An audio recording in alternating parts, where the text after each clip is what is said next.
Some time later, God tested Abraham. He said to him, "Abraham." "Here I am," he replied.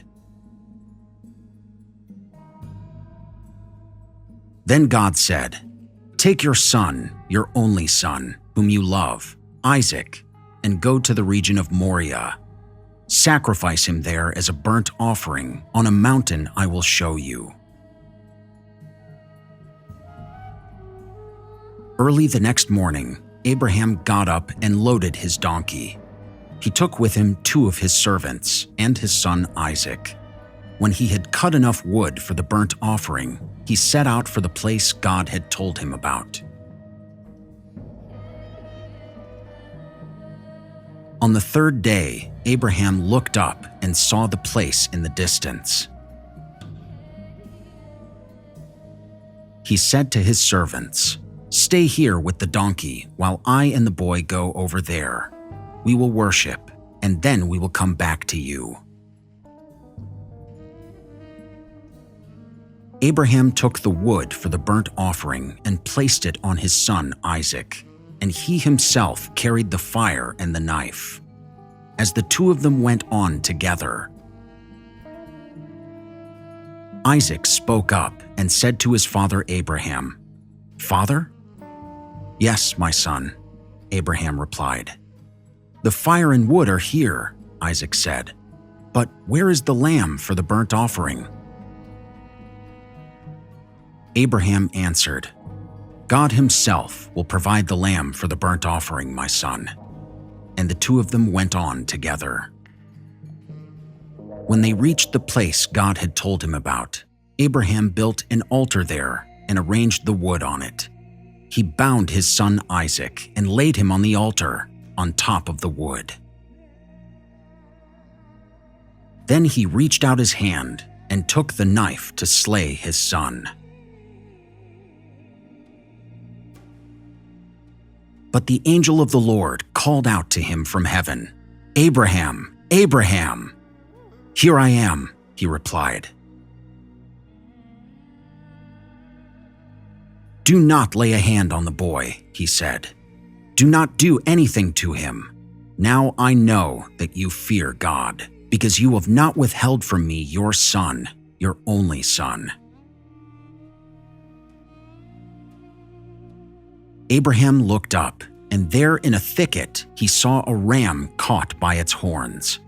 He went over and took the ram and sacrificed it as a burnt offering instead of his son.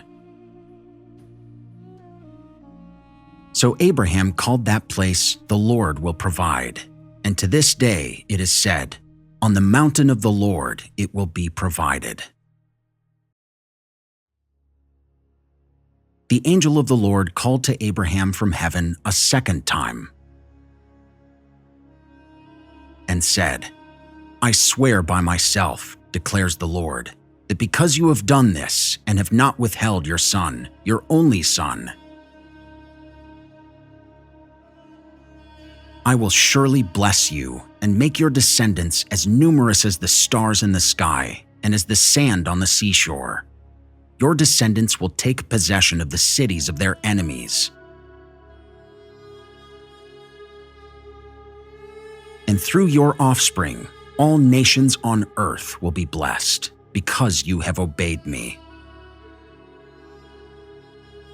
Then Abraham returned to his servants, and they set off together for Beersheba, and Abraham stayed in Beersheba.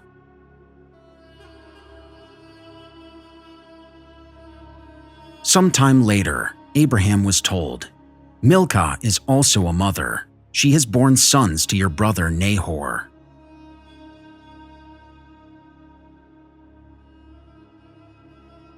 Uz, the firstborn, Buz his brother, Kemuel, the father of Aram, Kesed, Hazo, Pildash, Jidlaph, and Bethuel.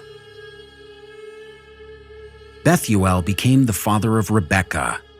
Milcah bore these 8 sons to Abraham's brother Nahor. His concubine, whose name was Reumah, also had sons, Tebah, Gaham, Tahash, and Makkah. Sarah lived to be 127 years old.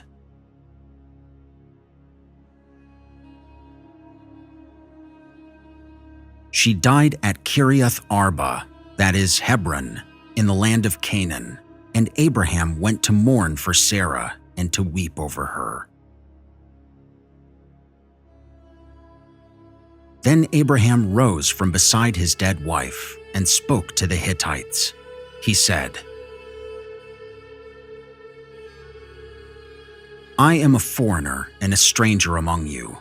Sell me some property for a burial site here so I can bury my dead." The Hittites replied to Abraham, "Sir, listen to us. You are a mighty prince among us. Bury your dead in the choicest of our tombs. None of us will refuse you his tomb for burying your dead." Then Abraham rose and bowed down before the people of the land, the Hittites. He said to them, "If you are willing to let me bury my dead, then listen to me and intercede with Ephron, son of Zohar, on my behalf. So he will sell me the cave of Machpelah, which belongs to him and is at the end of his field. Ask him to sell it to me for the full price as a burial site among you." Ephron the Hittite was sitting among his people, and he replied to Abraham in the hearing of all the Hittites who had come to the gate of his city.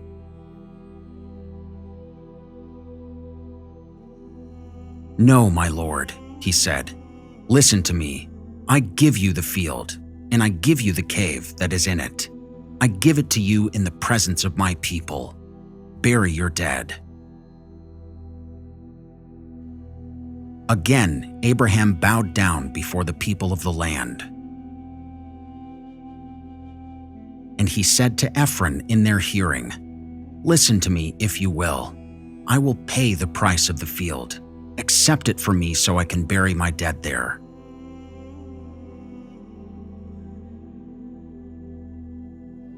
Ephron answered Abraham, "Listen to me, my lord. The land is worth 400 shekels of silver, but what is that between you and me? Bury your dead." Abraham agreed to Ephron's terms and weighed out for him the price he had named in the hearing of the Hittites, 400 shekels of silver, according to the weight current among the merchants. So Ephron's field in Machpelah near Mamre, both the field and the cave in it, and all the trees within the borders of the field, was deeded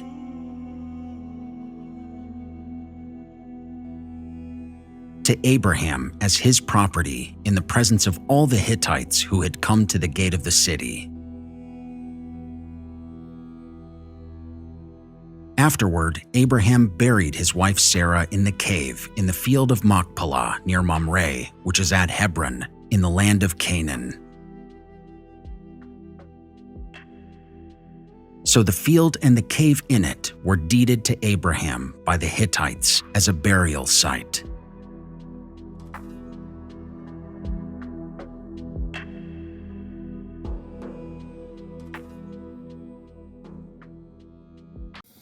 Hey guys, thank you for watching this episode of Animated Scriptures. My name is Miles Banks. And I'm Mark Williams, and it's our goal to bring every single word of the Scriptures to life. We want everyone to be able to read, hear, and see the Bible all in one place. Animating and narrating the entire Bible is a massive undertaking, and it's our goal to make these videos available for everyone, forever, for free. So we ask that you would please consider supporting this ministry by using the link right here in order to make that happen. And if you want to watch the next episode, go ahead and click on this video right here. Thank you, and God bless. Boom. Look at you, you got your lines down. I try.